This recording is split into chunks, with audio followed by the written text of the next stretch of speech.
کیا میں اسپین سے یو کے آئی؟ کیا میں اسپانسر ویزے سے یو کے آئی؟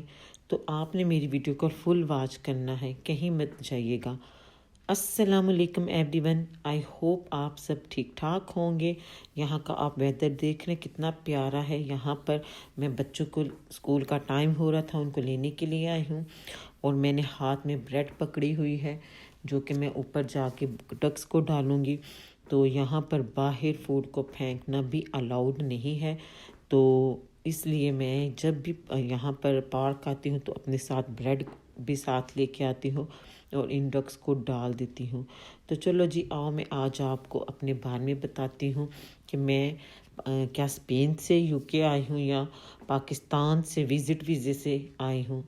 تو جی جناب، میں سب سے پہلے آپ کو یہ بتا دوں، میرے ہسبینڈ اسپین ہوتے تھے، تو انہوں نے اسپین سے مجھے پاکستان اپلائی کیا ویزا، تو میری شادی کو 4 سال ہو گئے تھے اور میری ایک 3 سال کی بیٹی بھی ہے۔ تو انہوں نے ادھر سے ویزا اپلائی کیا، تو تقریباً 1 سال لگا مجھے اسپین کے ویزے کو، یہاں پر اسپین کا جو ویزا ہے نا اس کی انکوائری کرنے کے بعد پھر میرا اسپین کا ویزا لگ گیا۔ پھر جناب میں اسپین چلی گئی، وہاں پر میں نے کچھ عرصہ گزارا، تقریباً 2 سال میں نے وہاں پر گزارے۔ ایک میرا وہاں پر بیٹا بورن ہوا، تو پھر اسی طرح زندگی گزرتی رہی۔ تو 2 سال گزر گئے، پھر اچانک میری امی کی طبیعت خراب تھی پاکستان میں، تو مجھے پاکستان جانا پڑا۔ تو پھر میں جب میں گئی پاکستان، تو میرے جانے کے 1 منتھ بعد میری امی فوت ہوگی۔ تو مجھے بہت دکھ، بہت ہی افسوس ہو رہا تھا، تو میں بہت ہی پریشان تھی۔ پھر میں نے ہسبینڈ سے بولا کہ میں نے اب واپس اسپین نہیں جانا، میں نے اب وہاں پر نہیں رہنا۔ تو میرے ہسبینڈ کو پھر میں نے منایا، تو انہوں نے پھر مجھے یہاں پر ہی، پھر میں پاکستان ہی پھر رہ گئی، تو وہ واپس اسپین چلے گئے۔ اسی طرح پھر زندگی گزرتی رہی۔ تو پھر 4 سال بعد مجھے میرے ہسبینڈ کو جب نیشنلٹی ملی اسپین سے، تو وہ 2015 میں یہاں پر یو کے آ گئے۔ انہوں نے یہاں پر ورک کیا، تو ورک کے 4 منتھ بعد پھر انہوں نے میرے ویزا کو اپلائی کیا، دوبارہ ویزا اپلائی کیا۔ تو پھر میں نے یہاں پر پاکستان لاہور میں جا کے VTF دفتر میں جمع کروائے سارے پیپرز۔ پھر تقریباً کچھ عرصہ لگا، تب بڑی جلدی یہ آنسر دے دیتے تھے ویزا والے۔ تو پھر میں لاہور گئی واپس، تو ادھر جا کے پاسپورٹ لیے، تو میرا تب ویزا نہیں لگا تھا۔ پھر کچھ ایشوز تھے یہ پیپرز کی وجہ سے، پھر میرے ہسبینڈ نے دوبارہ واپس بھیجے پیپر، تو پھر میں نے دوبارہ واپس جا کے لاہور جمع کروائے۔ تو پھر مجھے بات کال آ گئی، تو آپ آ کے اپنے پاسپورٹ لے جائیں۔ تو پھر میں لینے کے لیے لاہور چلی گئی، تو میرا پھر یو کے کا ویزا لگ گیا۔ تو جناب پھر یہاں پر میں آ گئی، یہاں یو کے میں اپنے ہسبینڈ نے مجھے بلایا تھا اسپاؤس ویزے پہ، فیملی ویزے پہ، جو کہ بہت جلدی یہاں پر اپلائی کریں تو لگ جاتے ہیں، کیونکہ میرے ہسبینڈ کے پاس اسپینش نیشنلٹی بھی تھی، اس کی وجہ سے بھی۔ تو جناب پھر میں یہاں یو کے آ گئی۔ یہاں پر یو کے آنے کے بعد کی اب سٹوری سنیں۔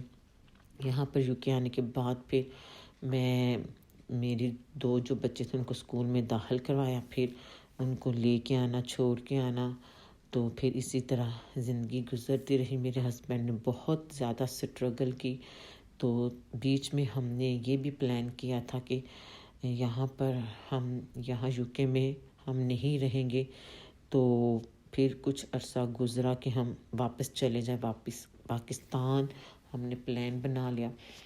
پھر ہم تھوڑی عرصہ گزرنے کے بعد پھر آہستہ آہستہ ہماری زندگی میں اچھا آنے لگا، پھر زندگی بہتر ہوتی گئی۔ پھر کچھ انسان کے ساتھ ہر مشکلیں آتی ہیں، تو ہر مشکل کے ساتھ آسانی ضرور آتی ہے۔ الحمدللہ ہمیں صبر کے ساتھ زندگی گزارنی چاہیے، جتنا اللہ نے دیا ہو اس میں شکر صبر کرنا چاہیے۔ اسی طرح حالات چلتے رہے، گزرتے رہے، زندگی رواں دواں گزرتی رہی۔ پھر میرے 2 بچے مزید یہاں پر پیدا ہوئے، ان کو اکٹھا سنبھالنا میرے لیے بہت مشکل ہو گیا تھا. بڑے بچوں کو اسکول چھوڑ کے آنا، ان کو لینے آنا، پھر یہ چھوٹے 2 بچے، پھر اسی طرح میری زندگی بہت ہی مصروف گزرتی رہی. ساتھ میں اچھے وقت بھی آئے، برے وقت بھی آئے. ہسبینڈ نے ساتھ دیا ہر بچوں کو، یہ چھوٹے بچوں کو پالنے میں ان کا بڑا ہاتھ ہے. انہوں نے میرا بہت ساتھ دیا. جب کوئی اپوائنٹمنٹ ہوتی تو ہسبینڈ ساتھ لے کے جاتے. تو اسی طرح زندگی جو ہے نا گزرتی رہی. کہتے ہیں کہ ہر امتحان سے انسان کو گزرنا پڑتا ہے. کچھ لوگ ایسے آتے ہیں جو آپ کو سکھا جاتے ہیں، کچھ سیکھنا پڑتا ہے. تو اسی طرح شکر الحمدللہ ہمارے یہاں پر اسی طرح زندگی گزرتی رہی. تقریباً 2 سال کے بعد ہماری پھر زندگی میں تھوڑی سی مزید بہتری آنی شروع ہوئی. تو اسی طرح الحمدللہ 7 سال ہو گئے ہمیں یہاں پر UK میں رہتے ہوئے. تو جناب یہاں پر رہنا اتنا آسان نہیں جتنا کہ دیکھا جاتا ہے. کیا کہتے ہیں کہ دور کے ڈھول سہانے، کچھ بات اسی طرح ہے. یہاں پر انسان ہر اپنی زندگی کو ہر مشکل سے لے کے گزارتا ہے. یہاں پر جو ہمارے ہسبینڈ ورک کرتے ہیں وہ کبھی ان کی دن کی ڈیوٹی ہوتی ہے تو کبھی رات کی ڈیوٹی ہوتی ہے. اسی طرح چینجنگ ہوتی رہتی ہے ورک میں. تو میرے ہسبینڈ نے بہت زیادہ سٹرگل کی، بہت زیادہ ہی انہوں نے یہاں پر ورک کیا، اپنے آپ کو فائنینشل طور پہ اسٹیبلش کیا، اسٹینڈ کیا. تو الحمدللہ تو یہ تھی میری زندگی کا سفر جو کہ میں پاکستان سے یہاں پہ UK آ کے ہماری گزار رہی ہوں الحمدللہ. پھر 5 سال گزرنے کے بعد پھر میں نے یہاں پر UK لائف ٹیسٹ دیا، اس میں پھر پاس ہوئی. پھر B1 ٹیسٹ جو لینگویج ٹیسٹ ہوتا ہے وہ پاس کیا. پھر آج میرے پاس الحمدللہ تقریباً 8 ماہ ہو گئے میرے پاس برٹش پاسپورٹ بھی ہے. تو یہ ہے کہ زندگی ایک امتحان ہے جس میں ہر انسان کو دنیا میں اور ہر امتحان سے گزرنا پڑتا ہے.